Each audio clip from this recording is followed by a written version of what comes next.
नमस्कार मित्रों, आप सभी का मेरे चैनल पर स्वागत है। मित्रों, आज हम आपको बताएंगे कि किस तरह माता सीता राजा दशरथ की बहन थी। दोस्तों, वीडियो शुरू करने से पहले आपको बता दें कि यदि आप मेरे चैनल पर नए हैं तो मेरे चैनल को सब्सक्राइब कर लें ताकि आने वाली सभी जानकारी आपको समय पर मिलती रहे। तो आइए मित्रों, वीडियो शुरू करते हैं।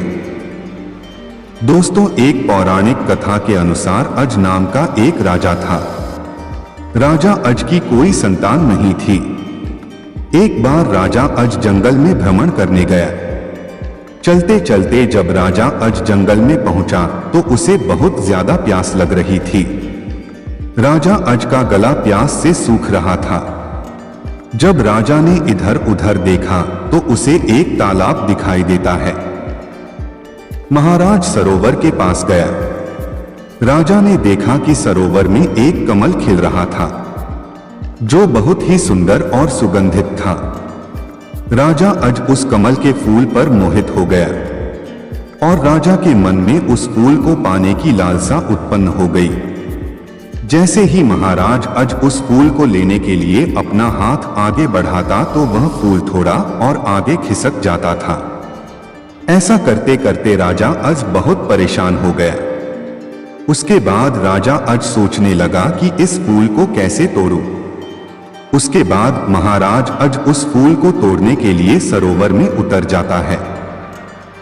जैसे ही राजा उस फूल को तोड़ने के लिए अपना हाथ आगे करता तो वह फूल और आगे चले जाता था। इस तरह राजा का काफी समय व्यतीत हो गया।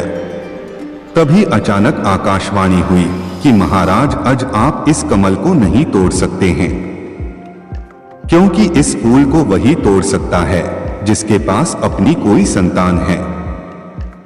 लेकिन राजा अज के पास कोई संतान नहीं थी।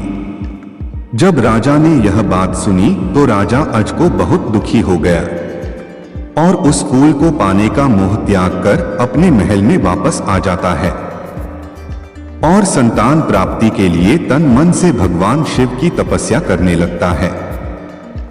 राजा अज की भक्ति को देखकर भगवान शिव सोचने लगे कि राजा अज के पास कोई संतान नहीं है, शायद इसीलिए ही वह तपस्या कर रहा है।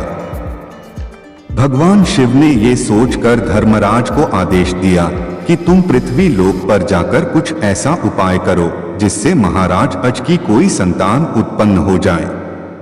भगवान शिव की आज्ञा का पालन करते हुए धर्मराज और उनकी पत्नी ब्राह्मण और ब्राह्मणी का रूप धारण कर पृथ्वी लोक पर पहुंच गए और अयोध्या के एक जंगल में कुटिया बनाकर रहने लगे।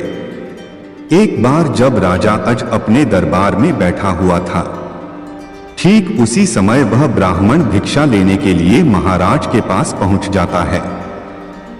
महाराज अज उस ब्राह्मण को देखकर तुरंत अपने मंत्रियों को आदेश देता है कि यह ब्राह्मण जो कुछ भी मांगे उसे वह सब दे दो। तब उस धर्मराज रूपी ब्राह्मण ने राजा अज से कहा कि मुझे प्रजा का कमाया हुआ दान नहीं चाहिए, बल्कि मुझे तो आपकी कमाई हुई मेहनत का दान चाहिए। राजा के गले में एक सोने का हार पड़ा हुआ था। तब राजा ने तुरंत उस हार को उतारकर उस ब्राह्मण को देना चाहा, तो ब्राह्मण ने उसे लेने से भी इनकार कर दिया और महाराज से कहा कि यह हार भी तो प्रजा का ही है, मुझे तो बस आपकी मेहनत का दान चाहिए। तब महाराज बहुत दुखी हुआ और उस समय ब्राह्मण को कुछ भी दान नहीं दे पाया और ब्राह्मण वापस चला गया। राजा अज को बहुत दुख हुआ और अर्धरात्रि के समय वेश बदलकर एक लोहार के पास पहुंच गया जो उस समय लोहा पीट रहा था। राजा ने उस लोहार के पास मजदूरी की और सारी रात लोहा पीटकर सुबह होते ही उस लोहार ने राजा को 1 टका उसकी मजदूरी दे दी। राजा उसी समय अपने रथ पर सवार होकर उस ब्राह्मण को अपनी मेहनत की कमाई का दान देने के लिए उसके पास पहुंच गया, परंतु उस समय वह ब्राह्मण उसकी कुटिया पर नहीं था, वहां उसकी धर्म पत्नी थी। राजा ने उस टके को ब्राह्मण की पत्नी को देते हुए कहा कि ब्राह्मण से कहना कि यह मेरी कमाई का पैसा है, और फिर वापस चला आता है। कुछ समय बाद जब वह ब्राह्मण अपनी कुटिया पर आया तो उसने वह टका ब्राह्मण को दे दिया और कहा कि यह टका महाराज ने दान के रूप में दिया है। यह सुनकर ब्राह्मण ने गुस्से में आकर उस टके को पृथ्वी पर फेंक दिया तो जमीन वहां से फट गई और उस जमीन से एक रथ निकला जो सोने का था। रथ बाहर आते ही आकाश में चला गया और आकाशवाणी हुई कि इसके नीचे और एक रथ है। ब्राह्मण ने उस जमीन को खुदवाया तो उसमें से एक के बाद एक रथ निकलते गए। निकलते निकलते वहां से 8 रथ निकले और सभी आकाश में उड़ते गए। उसके बाद जब 10वां रथ निकला तो उस पर एक बालक बैठा था। उस बच्चे को लेकर ब्राह्मण अज के पास पहुंचा और कहा कि आप इसे अपने पुत्र के रूप में स्वीकार कर लें। राजा अज ने उस बालक को स्वीकार कर लिया और उसका नाम दशरथ रख दिया। उस बालक का नाम दशरथ इसलिए रखा गया क्योंकि उसका जन्म पृथ्वी से 10वें रथ से हुआ था। जैसे जब राजा जनक ने अपने खेत में हल चलाया तो जमीन से माता सीता का जन्म हुआ था, तो उसी तरह से राजा दशरथ का जन्म भी पृथ्वी से हुआ था।